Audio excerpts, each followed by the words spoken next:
Hello friends, आज मैं आपको बताना चाहती हूँ कि मैंने अपनी इंग्लिश को कैसे इम्प्रूव किया। मैं 12th class pass out student हूँ।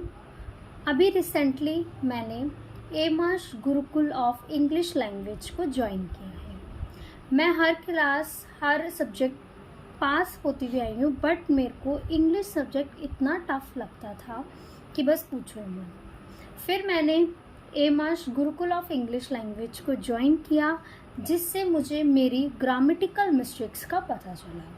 मैंने अपना आप को काफ़ी हद तक इम्प्रूव कर लिया है और मुझे ये पता चला है कि हमें इंग्लिश स्पीकिंग के लिए ग्रामेटिकल स्ट्रॉन्ग होना बहुत ज़रूरी है। अगर हमें ग्रामर नहीं आएगी तो हम इंग्लिश को अच्छे से नहीं बोल सकते, क्योंकि कुछ लोग इंग्लिश को बोल तो लेते हैं बट उनको ये नहीं पता होता कि इस वर्ड का मतलब क्या है।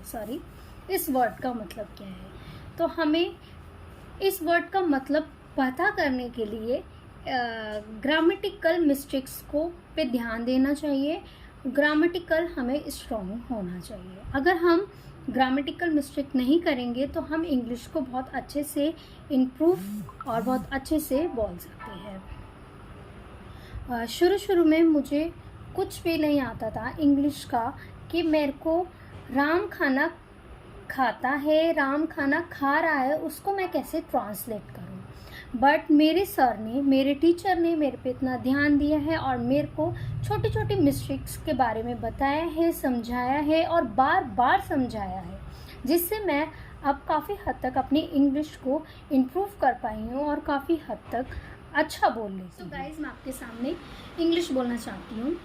As you can see now to myself that speaking in front of you, as I have this much confidence after learning basic concept of grammar.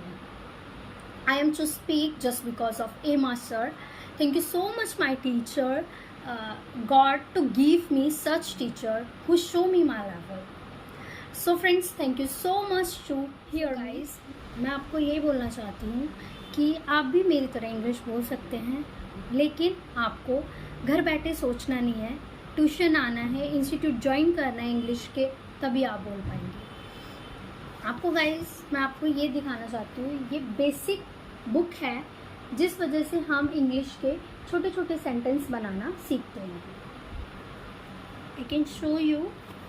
देखो, इसमें हम सारे